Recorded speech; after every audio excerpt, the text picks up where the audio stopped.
So, Undertone is the new horror from A24. Very small budget horror film starring a very small cast, namely Evie, who is a young podcaster played by Nina Kiri, who first time I've seen her in a film.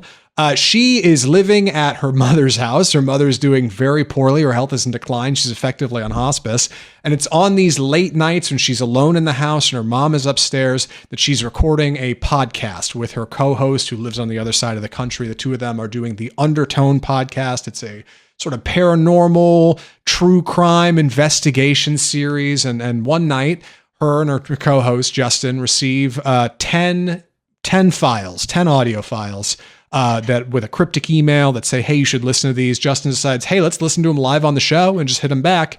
And it's over the course of listening to these 10 recordings that things start to happen. Things start to become amiss in the house. And Evie feels like she heard something upstairs. So there's a light that flicks on.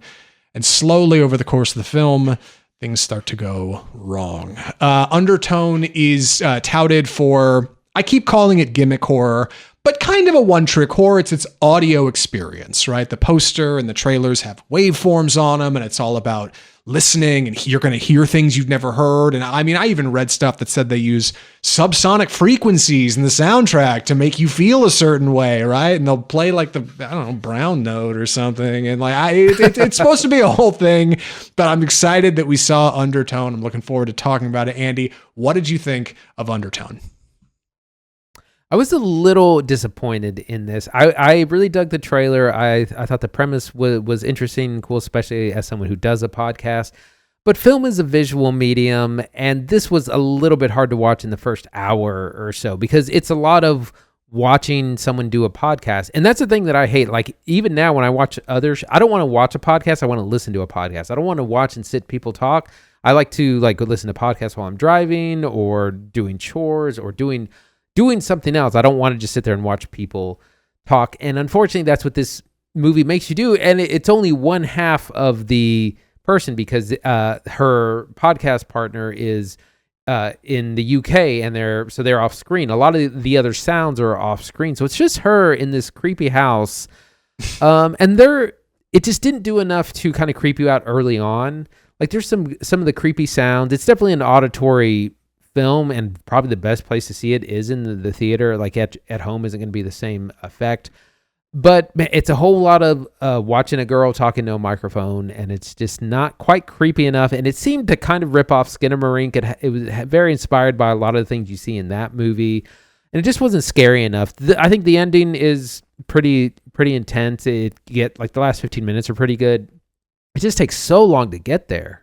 Yeah, we talked about A Quiet Place earlier in the news segment, and one of the things I like about A Quiet Place is how it uses audio as kind of its gimmick, right? That's the thing. Like that's the Jaws shark of A Quiet Place. You got to be quiet or else the monsters will get you, right? And so loud bangs and noises and stuff like keep the audience on high alert.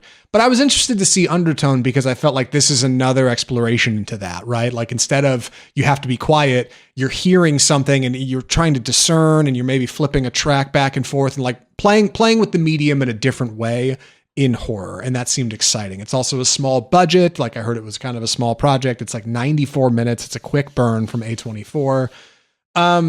But it doesn't work. Undertone has one trick and it doesn't work. And it's tragic because the audio stuff is cool. But just a few minutes into the movie, like as we kind of get started here, we meet Evie Babbage. She's staying at her mother's house. She has a partner who's not really around, who's effectively non-existent, who's distant for some reason or another. You don't really get to the bottom of why. Mom is not doing good. Hospice is coming over. Like it's going to be any day. You're going to hear like a death rattle thing. And then she hops on the phone like that first night with she gets on a Zoom call. She's got her Electro Voice RE20 or a little Scarlett recorder, just like Andy and I got. And she's doing her podcast and she gets on with this guy and they start talking. And just a couple minutes into that, you feel this vibe around the room. Like you see this dark doorway behind her, right? And you see these kind of long pulled back shots and you get this feeling of like claustrophobia and aloneness. And the soundtrack, the sound design plays this in so good. She puts on headphones and the ambience of the room goes out. And the clock that's ticking out there goes away because she's wearing headphones now. And then she grabs her mic and pulls it over and you hear like the ka-chunk of the microphone and like you hear Justin call on the FaceTime call, like you hear the Apple ring and you see the screen and like All of that feels really good. But then about 5 or 6 minutes into that call, when you're still watching it and it's still Evie Babbage sitting alone in a room, you start to realize like, oh no, there's 90 more minutes of movie to go. And that's the movie. And like my summary said they listened to these 10 audio files, and it sounds like that happens over the course of one night, right? One scary night. It's like Evil Dead, the night in the cabin, right? You got to survive the night. No, dog. It's like a week and a half. It's like they come back today. Yes, they come back today, and mom's doing worse. And then the next day, mom's going to die any second. And then the next day, where's the boyfriend? Like her life sucks. Evie Babbage's life is so awful. It's so bad. And then on top of that, bad things are happening to her via like horror and her one outlet, which she likes, which is like this true crime paranormal podcast. Like it's a bummer of a movie, and also it's boring. Like it's a 2-part failure of Undertone. Yeah. What was supposed to be creepy are these recordings. They start listening. There are these 10, they get a mysterious email. And there's a bunch of like children's songs that they hear, and they start trying to find, they think they're hearing things. They start trying to like decode messages. There's this whole subplot about, it's definitely about like Catholic guilt. Like she feels guilty about like her mom's situation and leaving her, and just other thing. There's a lot of Catholic imagery. This actually ties into the Pope's Exorcist really well. Good. It just doesn't really explain a whole lot of that. Like the mystery of what they're listening to, these files, it's not really scary enough. It doesn't get creepy enough. And it also kind of doesn't make a whole lot of sense. They're just kind of, because it's hard when you're just listening to find out what they're actually listening to, what's going on.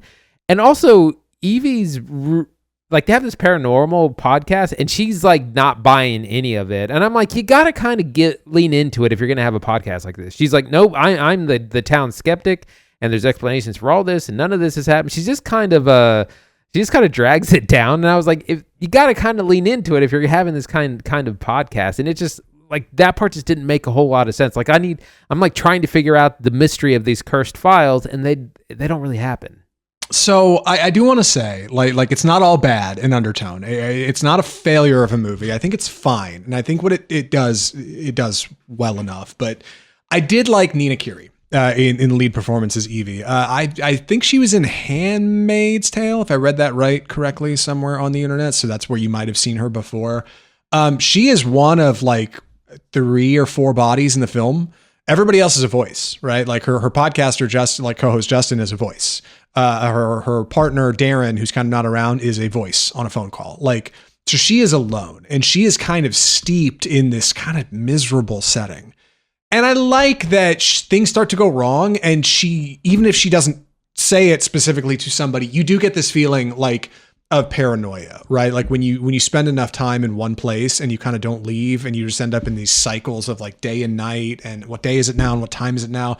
Things start to look odd in the house, right? Did I put that book over there or there? Did I leave that light on or not? And like that stuff works good. And I think she's good at that. Along with a lot of these, like she'll think she hears something and she'll kind of turn and the camera will just pan and just sit. And you usually don't see anything, which is a problem. They should probably have a little bit more going on. But those moments are good. Like when she'll like hear something and it like just kind of look over. And like she's got, I don't know, she manages to dial it in. Like I thought she was actually a really strong performance in this movie. I like her a lot. She should do more. As far as where the film comes from, I know it's from director Ian Tuason, who also wrote the film. I hear he's heading up the next Paranormal Activity reboot.